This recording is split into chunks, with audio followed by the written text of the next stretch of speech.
Y seguimos con más de Noticias Globovisión Salud. Y ya en el estudio me acompaña María Ángeles Paulini. Ella es especialista en químicos en alimentos. Bienvenida, María Ángeles. Muchísimas gracias, un placer acompañarte. Hoy vamos a hablar del gluten, de los celíacos. Vamos a empezar definiendo qué es la condición celíaca, además que no todas las personas que son intolerantes o alérgicos al gluten son celíacos. Así es. Vamos a comenzar hablando acerca de los trastornos asociados a la ingesta de gluten.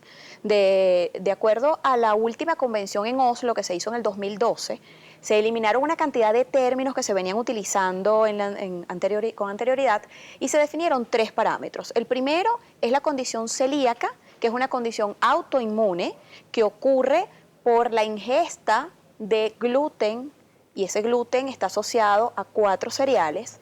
La segunda condición es la alergia al gluten, que cursa a través de la inmunoglobulina E, es una reacción alérgica que la mayoría de las personas tiende a estar mucho más familiarizada, y una tercera entidad conocida como sensibilidad al gluten no celíaca. Esto es una condición que en la actualidad se diagnostica por descarte.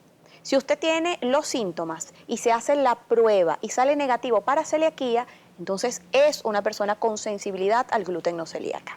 Hablas de 4 cereales específicos que contienen gluten. Vamos a decirle a los televidentes en este momento cuáles son para que sepan si lo consumen, tienen algún tipo de reacción en ese momento. Correcto. Si usted al ingerir productos derivados del trigo, de la cebada, del centeno e incluso de la avena, usted pudiera presentar algún tipo de intolerancia o sensibilidad al gluten.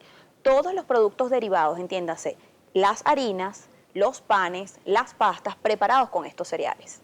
¿Qué es lo que va sintiendo esa persona que consume gluten y tiene algún tipo de manifestación? Ya hablábamos que puede ser de diferentes maneras, puede ser una persona ya celíaca con la condición celíaca, puede ser esta persona alérgica al gluten o puede ser aquel que es simplemente sensible a este tipo de proteína contenida en estos alimentos. Entonces, ¿qué es lo primero que va sintiendo esta persona? ¿Cuáles son los primeros síntomas de alarma para decir, esto que estoy consumiendo, como estas pastas, estas harinas, este pan, relacionado al trigo, a la cebada, al centeno, o como decía, a la avena, me está haciendo daño?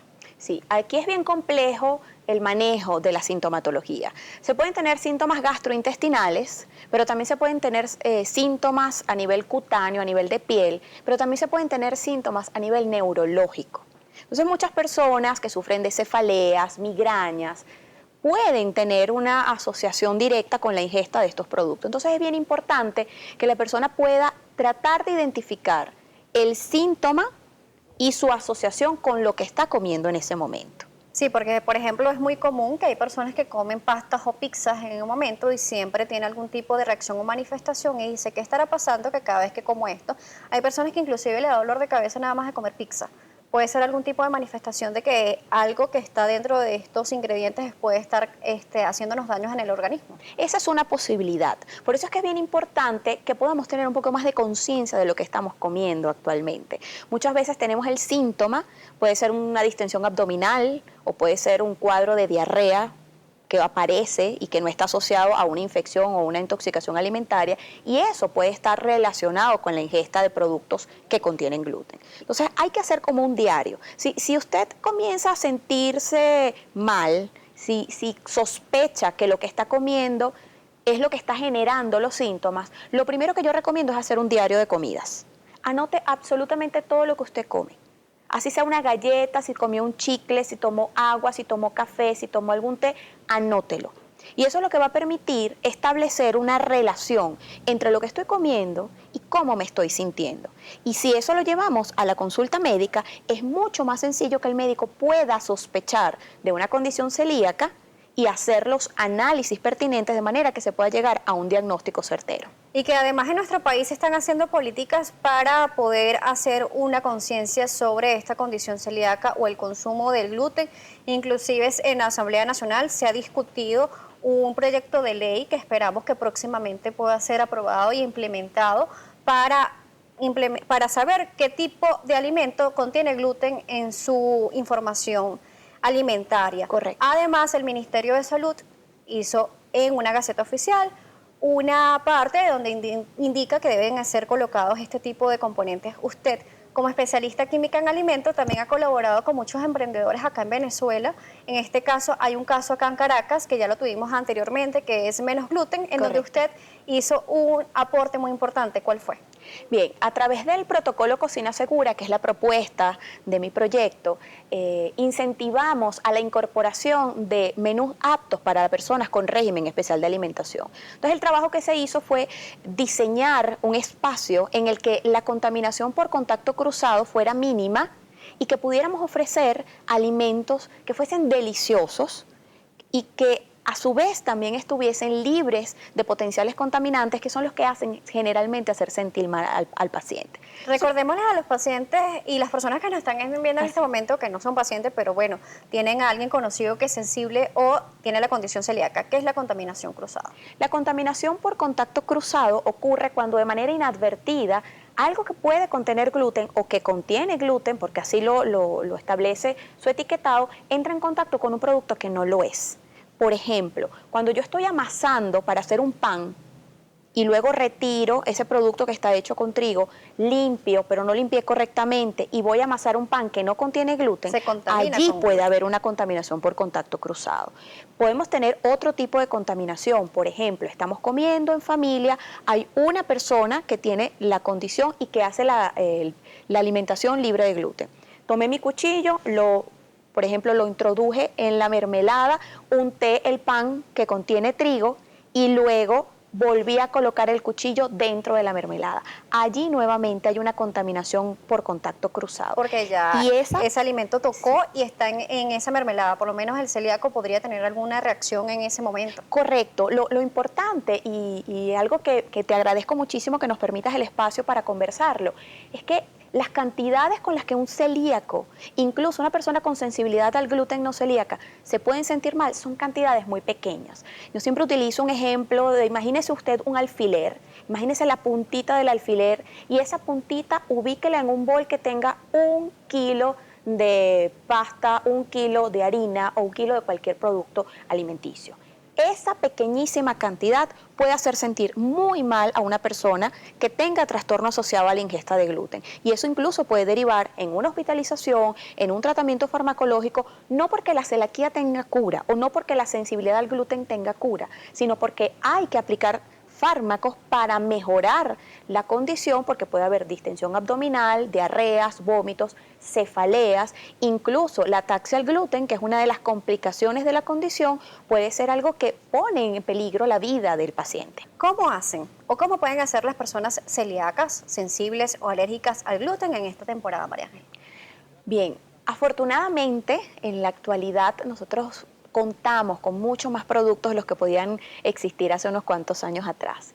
Y eso pues nos llena de muchísimo contento porque la mayoría de los productos, los platos típicos tradicionales navideños contienen gluten. Si usted piensa en pan de jamón, contiene gluten. Muchas veces se utilizan harinas para espesar los guisos de las hallacas y eso contiene gluten. Los panetones, las galletas, los dulces también contienen gluten. Entonces, muchas familias han optado por desarrollar sus propias fórmulas, desarrollar sus propios productos y adaptar la receta tradicional fabricada con trigo o con cebada o con centeno con harinas alternativas que favorecen el manejo de la tradición, de la cultura navideña sin gluten. En este caso, por ejemplo, la hallaca. La hallaca es una preparación que se hace con harina de maíz. En este caso, este tipo de harina sí puede ser consumida por las personas celíacas. El maíz, en líneas generales, no dificulta la digestión o no afecta a la persona con celiaquía. Hay otras condiciones que se parecen, que tienen síntomas muy parecidos, como la disbiosis intestinal, en la que la dieta es un poquito más estricta y se eliminan los cereales. Pero si usted es celíaco o si tiene sensibilidad al gluten, usted puede comer tranquilamente maíz. El problema con la harina de maíz precocida es que muchas veces en la misma facilidad donde se empaca, también se empacan sucedáneos del trigo o se agrega afrecho para cambiar las características organolépticas del producto. Cuando eso ocurre, ese producto final tiene contaminación por contacto cruzado y lamentablemente no es apto. Entonces, muchas familias en primer lugar han optado por hacer su propia harina a partir del maíz. Maíz pilado. Pilan el maíz. Lo que se hacía en otras épocas. Como lo hacían las abuelitas, exactamente. O incluso unas variantes que se pueden utilizar, en las que se puede utilizar plátano o en las que se pueden utilizar tubérculos o la mezcla de ambos productos y se obtiene una masa suave en la que usted puede colocar el relleno de su preferencia dependiendo de la zona del país. Sin ningún tipo de espesante para el guiso, porque es muy importante que esto también está evitando esa manifestación celíaca en el consumo de la harina de maíz, pero dentro del guiso está el problema. Puede existir la posibilidad. Entonces, por eso es muy importante la manipulación de alimentos y que esas personas en casa que tengan algún celíaco, persona sensible al gluten o alérgico al gluten, tengan esa educación, esa sensibilidad también de tener este tipo de cuidados para no enfermar a su familiar, a su ser querido, y también esta práctica ayuda a las personas porque se dice que no consumir gluten o tratar de evitarlo también favorece mucho la salud en general de cualquier persona. ¿Es así, Mariana? Lo que sucede es que cuando tú decides hacer una dieta libre de gluten, tienes que voltear tu mirada a ver con qué lo vas a sustituir. Y cuando buscas el sustituto, amplías tu portafolio de oportunidades, de alternativas que puedes incorporar a tu plan de alimentación. Entonces, cuando el cuerpo comienza a tener distintas opciones, efectivamente se siente mucho mejor. Muchas personas hablan de la pérdida de peso o de obtener un peso saludable, y esto básicamente tiene que ver por el simple hecho de prestar atención a lo que estamos comiendo. Si usted comienza a estructurar su plan de alimentación y no necesariamente atado a un especialista en la nutrición, si usted lo decide a motus propio y empieza a hacer una lista de lo que va a comer, de lo que va a merendar y elimina las alternativas que tienen gluten, que en general son los productos procesados, entonces el estado general de la salud va a mejorar y usted se va a sentir mucho mejor. La dieta libre de gluten no es para todo el mundo y eso es importante que lo sepamos, porque muchas veces por moda ocurre este volcamiento hacia este tipo de producto. Si usted decide hacerlo porque se siente mejor, fantástico, pero no coloque todas sus esperanzas en que va a bajar de peso porque usted está haciendo una dieta libre de gluten, porque muchos productos que son libres de gluten son ricos en mezclas de distintos carbohidratos que hacen las funciones del gluten en esa preparación. Y eso puede tener un índice glucémico superior, incluso puede tener más calorías que el producto tradicional. Es así, María Ángel. Rápidamente, redes sociales en donde las personas que nos vieron el día de hoy puedan ver más información de lo que hace Cocina Segura, también tener mayor recomendación sobre la manipulación de alimentos. Correcto. El punto de encuentro es www.cocinasegura.com y en las redes podemos conversar casi 24/7 a través de @cocinasegura en Twitter, en Instagram y en Facebook.